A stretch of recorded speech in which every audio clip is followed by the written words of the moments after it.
മനുഷ്യന്റെ അധ്വാനം കുറയ്ക്കാനും വിനോദങ്ങൾക്കും വേണ്ടി നാം നിർമ്മിച്ച യന്ത്രങ്ങൾ എന്നെങ്കിലും നമുക്കെതിരെ അതിഥികളെ സ്വീകരിക്കാനും നൃത്തം ചെയ്ത് രസിപ്പിക്കാനും നിയോഗിക്കപ്പെട്ട ഒരു ഹ്യൂമനോയിഡ് റോബോട്ട് പെട്ടെന്ന് അക്രമാസക്തമായത് ലോകമെമ്പാടുമുള്ള സാങ്കേതിക വിദഗ്ധരെയും സാധാരണക്കാരെയും ഒരുപോലെ ചിന്തിപ്പിക്കുന്ന ഒന്നായി മാറിയിരിക്കുകയാണ്. സാൻ ജോസിലെ പ്രശസ്തമായ ഹൈഡ്ലാവോ ഹോട്ട്പോട്ട് റെസ്റ്റോറൻറ്റിലായിരുന്നു സംഭവം. ഡിസ്നി സിനിമയായ സൂട്ടോപ്പിയയുമായുള്ള സഹകരണത്തിന്റെ ഭാഗമായിട്ടാണ് ഈ ഓറഞ്ച് നിറത്തിലുള്ള ഏപ്രൺ ധരിച്ച റോബോട്ടിനെ റെസ്റ്റോറൻറ്റിൽ എത്തിച്ചത്. കുട്ടികളെയും മുതിർന്നവരെയും ആകർഷിക്കുക എന്നതായിരുന്നു ഇതിന്റെ പ്രധാന ലക്ഷ്യം. റോബോട്ടിന്റെ ഏപ്രണിന് മുകളിൽ ഐ ആം ഗുഡ് എന്ന് വലിയ അക്ഷരത്തിൽ എഴുതിയിട്ടുണ്ടായിരുന്നു.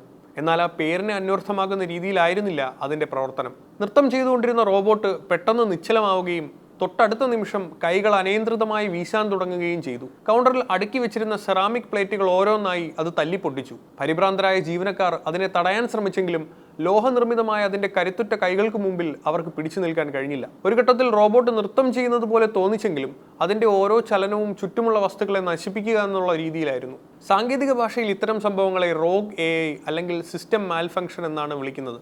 ഈ സംഭവത്തിന് പിന്നിൽ പ്രധാനമായും 3 കാരണങ്ങൾ ഉണ്ടാകാമെന്ന് വിദഗ്ധർ ചൂണ്ടിക്കാണിക്കുന്നു. കമ്പ്യൂട്ടറുകൾ ഹാങ് ആവുന്നത് പോലെ റോബോട്ടിന്റെ പ്രൊസസ്സറിലേക്ക് ഒരേ സമയം ഒന്നിലധികം കമാൻഡുകൾ എത്തിയപ്പോൾ സിസ്റ്റം സ്തംഭിച്ചു പോയിട്ടുണ്ടാകാം. ഇതോടെ മുൻപ് നൽകിയ ചലനങ്ങൾ ആവർത്തിക്കാൻ ഇത് നിർബന്ധിതമായി. ചുറ്റുമുള്ള വസ്തുക്കളെ തിരിച്ചറിയാൻ റോബോട്ട് ഉപയോഗിക്കുന്ന സെൻസറുകളിൽ പൊടിയോ പ്രകാശ വ്യതിയാനമോ മൂലം തടസ്സം നേരിട്ടാൽ അത് തടസ്സങ്ങളെ തിരിച്ചറിയാതെ പ്രവർത്തിക്കാൻ തുടങ്ങും. ഇത്തരം യന്ത്രങ്ങളിൽ അടിയന്തരമായി ഓഫ് ചെയ്യാനുള്ള ബട്ടണുകൾ ഉണ്ടാകാറുണ്ട്.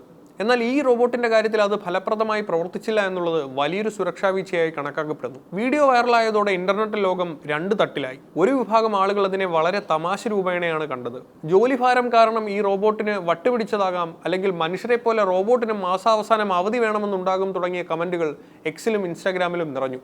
എന്നാൽ മറ്റൊരു വിഭാഗം ആളുകൾ ഇതിനെ വളരെ ഗൗരവകരമായ ഒരു മുന്നറിയിപ്പായിട്ടാണ് കാണുന്നത്. റോബോട്ടിക്സ് നമ്മുടെ അടുക്കളയിലും കിടപ്പുമുറിയിലും എത്തുമ്പോൾ സമാനമായൊരു പിഴവ് സംഭവിച്ചാൽ ഉണ്ടാകുന്ന അപകടങ്ങളെക്കുറിച്ച് അവർ ആശങ്കപ്പെടുന്നു. ഒരു കൊച്ചുകുട്ടിയുടെ അടുത്താണ് ഇത്തരമൊരു റോബോട്ട് അക്രമാസക്തമാകുന്നതെങ്കിൽ ഉണ്ടാകുന്ന പ്രത്യാഘാതങ്ങൾ വളരെ ഭയാനകമായിരിക്കും. പ്രശസ്ത ശാസ്ത്ര എഴുത്തുകാരൻ ഐസക് അസിമോവ് വിഭാവനം ചെയ്ത റോബോട്ടിക്സിലെ 3 നിയമങ്ങൾ ഇവിടെ പ്രസക്തമാകുന്നു. ഒരു റോബോട്ട് ഒരിക്കലും ഒരു മനുഷ്യനെ ഉപദ്രവിക്കരുത് എന്നതാണ് ഒന്നാമത്തെ നിയമം. എന്നാൽ സാൻ ജോസിലെ റോബോട്ട് നേരിട്ട് മനുഷ്യനെ ആക്രമിച്ചില്ലെങ്കിലും അത് സൃഷ്ടിച്ച ഭയവും പരിഭ്രാന്തിയും നിയമത്തിന്റെ ലംഘനമായി കണക്കാക്കാവുന്നതാണ്. ഇനി വരാനിരിക്കുന്ന കാലത്ത് റോബോട്ടുകൾ നിർമ്മിക്കുമ്പോൾ ഹാർഡ്വെയർ കിൽ സ്വിച്ച് നിർബന്ധമാക്കണമെന്ന ആവശ്യം ശക്തമാണ്. അതായത് ഒരു സോഫ്റ്റ്വെയർ ഹാങ് ആയാലും യന്ത്രത്തിന്റെ പവർ നേരിട്ട് ഓഫ് ചെയ്യാൻ കഴിയുന്ന ഒരു ഭൗതിക ബട്ടൺ പുറത്തുണ്ടായിരിക്കണം. സാൻ ജോസിലെ സംഭവം നമുക്ക് നമ്മുടെ ലൈഫിൽ റോബോട്ടിക്സിനെ കൂടുതൽ ഇന്റഗ്രേറ്റ് ചെയ്യുമ്പോൾ ഓർത്തിരിക്കേണ്ട ചില പാഠങ്ങൾ നൽകുന്നുണ്ട്.